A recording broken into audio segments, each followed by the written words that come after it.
जय हिंद दोस्तों, मैं हूं एमडी माथुर। इस समय पहुंचे हुए हैं अमेठी में, जो एक महत्वपूर्ण जिला है जिसको पूरी दुनिया जानती है। आज हमारे साथ एक युवा पीढ़ी के यंग बॉडी का लड़का हमारे सामने खड़ा हुआ है। आइए हम जानते हैं अमेठी के विकास की बातें। वहाँ पर इसके पहले कांग्रेस घराने की हुकूमत चलती थी, इसके बाद वहाँ पर माने जाने सांसद स्मृति ईरानी मौके पर आए। तो क्या हो रहा है, क्या विकास है, क्या कैसे है, आइए हम जानते हैं युवा पीढ़ी से। भाई साहब, नाम क्या है आपका? मेरा नाम प्रियांशु भीम है। आपके चैनल के माध्यम से मैं सभी साथियों को मेरा क्रांतिकारी जय भीम नमो बुद्धा है। भैया ये बताइए, अमेठी की स्थिति स्मृति ईरानी है, वहाँ पर सरकार में भी है, तो क्या क्या वहाँ पर हो रहा है इस समय मौजूद विकास के काम पे बताइए। विकास को छोड़कर अमेठी में सब कुछ हो रहा है। मेरे भाई सांसद हैं, विकास क्यों नहीं हो रहा है? विकास तो वही जानती हैं, उन्होंने आज तक क्या किया है। ना आज तक एक स्कूल खोला है, ना कॉलेज, ना और ना ही एक अस्पताल। जो ये बातें चलती हैं, स्मृति ईरानी कह रही हैं, पूरा पेपर भी बता रहा है, सारी बातें वो सब गलत है। ऐसा जहाँ तक तो हो सकता है गलत है, और आजकल भी मोदी मीडिया गोदी मीडिया का ट्रेंड चल रहा है। ऐसा क्यों? क्योंकि विकास काम सरकार दे रही है, सारी व्यवस्थाएं, उसके बाद भी आप ऐसा कह रहे हैं। हमारे यहाँ एक सड़क का मुद्दा है। सड़क तो सरकार गड्ढा मुक्त कर चुकी है पहले। नहीं, हमारे यहाँ विशेषकर एक थौरी मार्ग और पारा बाजार मार्ग, ये दो इतने खराब हैं कि यदि कोई स्वस्थ व्यक्ति इस पर जाए तो दूसरे दिन कमर की दवा लेगा। मेरे भाई, स्मृति ईरानी मौके पर सांसद हैं, आती हैं, बराबर जाती हैं, फिर भी आप कह रहे हैं विकास काम नहीं हो रहा है। मेरा घर ग्राम सभा नारायणपुर में पड़ता है, मुसाफिर खाना तहसील का दूसरा सबसे बड़ी ग्राम सभा है। ये मुसाफिर खाना तो आती हैं, काधू नाला आती हैं, काधू नाला के आगे नहीं जाती ये कभी भी। चुनाव जब था इससे पहले आई थी, लेकिन उससे दोबारा कभी नहीं आई है आज तक वहाँ तक। और विकास की रही बात है, वहाँ कुछ की नहीं है। जो सड़कें बनी हैं तो ये तो कांग्रेस के जमाने की तो रही होंगी, उस समय क्या हालात आज भी वैसे आए? कांग्रेस के जमाने जो थी सड़कें थी उसको ठीक है, विधायक जी ने भी सड़कें बनवाई, वो भी ठीक है, लेकिन स्मृति ईरानी जी द्वारा जहाँ तक हो उसका विकास कुछ नहीं किया गया है। अभी एक खबर वायरल हुई थी जिसमें फ्लाइंग किस की ऐसा आरोप लग रहा था, जो आपके बहुत पहले सांसद रहते थे अमेठी के, उनके ऊपर ऐसा रहा। आप क्या कहना है उस पर? स्मृति ईरानी जी की जो आरोप लगाई हैं उसमें से शायद 20 से 21 सांसद महिलाएं भी थी, जिसमें से हेमा मालिनी जी का नाम मुझे याद है। उनको खुद भी नहीं पता कि उन्होंने फ्लाइंग किस भी दिया था। गवाही में तो उनका नाम भी है, उनको खुद ही नहीं पता कि उन्होंने फ्लाइंग किस कब दे दिया, उनको गवाही में नाम डाल दिया।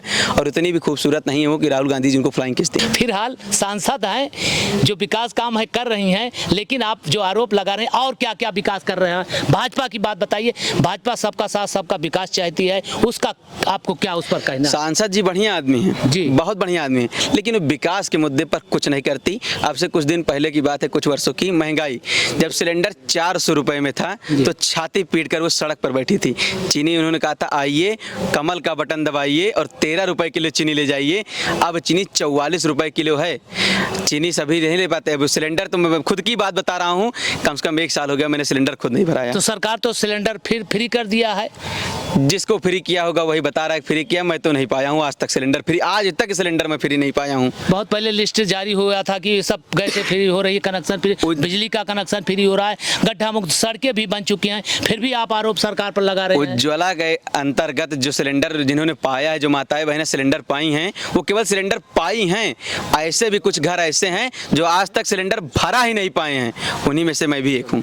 जैसे विकास की बात करते हैं, क्या इसके पहले कांग्रेस थी, कांग्रेस क्या ऐसा बहुत कुछ कर दिया जो वहाँ अमेठी में बहुत अच्छा काम हुआ है? जब राहुल गांधी जी सांसद थे तब मैं बहुत छोटा था, लेकिन मैं उनके द्वारा किए गए कार्य बता रहा हूँ। संजय गांधी हॉस्पिटल, मुसाफिर खाना, ITI स्कूल, कुछ ऐसे और बड़े बड़े काम किए गए हैं, लेकिन माननीय सांसद महोदय द्वारा कुछ नहीं किया गया, न एक स्कूल कॉलेज कुछ भी नहीं। मेरे भाई, सांसद तो जो बता रहे हैं कांग्रेस ने किया, लेकिन क्या हमारे उस जिले के वहाँ पर कार्यकर्ता उसमें काम कर रहे हैं? बना तो है, जो बना है तो बना है। अब उसमें आपको क्या बता सकता हूँ, मुझे विशेष जानकारी नहीं है। जो उन्होंने काम किए होंगे तो उनको मुझे बारे में जानकारी नहीं। चलिए, विकास हो गया, हम शिक्षा की बात करते हैं।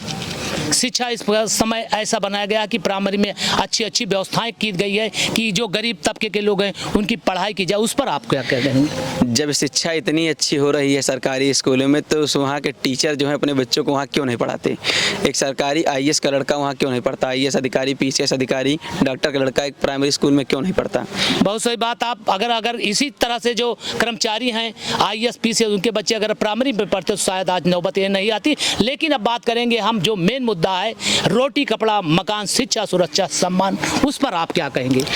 रोटी कपड़ा मकान की जहाँ तक बात रही, मजदूर पहले भी 300 रुपये कमा कर अपना केवल पेट ही गुजारा कर सकता था, और आज भी जब बीमारी हो जाती है तो मेडिकल कॉलेज की मैं बात बता रहा हूँ, मेडिकल कॉलेज में यदि कोई व्यक्ति बीमार हो जाता है तो वहाँ भर्ती नहीं होते, 24-24 घंटे बीत जाया करते हैं, वहीं बाहर स्ट्रेचर पर व्यक्ति पड़े पड़े मर जाया करता है। तो क्या ये जो बातें मीडिया के माध्यम से आ रही हैं, खबरें आ रही हैं, टीवी चैनलों पर चल रही हैं, क्या ये सब बातें गलत हैं? सब तो नहीं, लेकिन गलत हैं। कहाँ तक, कितना % तक आप गलत बता रहे हैं? 70% तक बातें गलत। जहाँ पर सरकार सबके साथ सबका विकास शिक्षा सुरक्षा सम्मान की बातें करती हैं, बेटियों की बातें करती हैं, बढ़ाने की बात करती है, पढ़ाने विकास की बात कर रही हैं, उस पर आप क्या कहेंगे? बेटियों की बात जहाँ रही, बात हाथरस से लेकर के आप देखते जाइए, मणिपुर की बात हुई, मणिपुर मामला देखिए, मोदी जी ने एक शब्द नहीं बोला, जो बोला भी तो 2-3 मिनट बोला। यदि अगर वो बोले होते महिलाओं को लेकर के, मैं कहता हूँ यदि महिलाओं की शिक्षा और सुरक्षा के लेकर बात रही हो तो माननीय बहन मायावती जी से अच्छा कोई नहीं रहा है। जब बहन कुमारी मायावती जी की सरकार थी तब सबसे ज़्यादा सुरक्षा टाइट थी, किसी भी की हिम्मत नहीं होती थी। तो मायावती की अच्छी सरकार थी तो क्यों नहीं सरकार बन पा रही दोबारा? आप लोग क्यों सपोर्ट नहीं कर रहे हैं? मायावती जी की कुछ गलतियों द्वारा जनता उन्हें पसंद नहीं कर रही, बस कुछ गलतियों द्वारा। दोबारा कोशिश की जाएगी कि बहन कुमारी मायावती जी वो सुधार लाएं, नहीं तो बड़े भैया आकाश आनंद सुधार लाएंगे। जी, बहुत कुछ हो चुका है, शिक्षा सुरक्षा सम्मान की बातें हो गई, जो बेरोजगारी बढ़ रही है, सरकार बेरोजगारी पर बात करती है, मुद्दा बताती है, सब कुछ बात, इस पर आपको क्या कहना है? बेरोजगार तो मैं खुद हूँ, ग्रेजुएशन भी हूँ, मैं बेरोजगार हूँ। मैंने 2-3 बार अटेम्प्ट भी दिया, कई बार पेपर ही लीक हो जाया करते हैं, पेपर लेखपाल का निकलता है, SSC का निकलता है तो लीक हो जाया करता है पहले पेपर आने से पहले। ये सबसे बड़ी सरकार ऐसी है कि जिसके सरकार में सबसे ज़्यादा तो पेपर लीक हुआ है, ये पेपर ही नहीं बचा पा रहे हैं तो भर्ती क्या देंगे? अभी हमारे सामने ये युवा पीढ़ी के नवयुवक हैं, सारी बातें आपको बताए, शिक्षा सुरक्षा सम्मान पर व विकास की बातें, सारी बातें हमने आपके इस जवान युवक के बात हमने सुनाया। जो पीड़ा है सामने आ जाती है, सरकार सारी व्यवस्था दे रही है, ठीक है मानते हैं, लेकिन इनके मुताबिक जो बताया जा रहा है वहाँ पर अमेठी का विकास नागण्य दिखाई दे रहा है। अगली खबरों के लिए फिर हमारे साथ बने रहिएगा, देखते रहिए अपना सुल्तानपुर। तब तक के लिए खुश रहिए, मुस्कुराते रहिए। जय हिंद, जय भारत।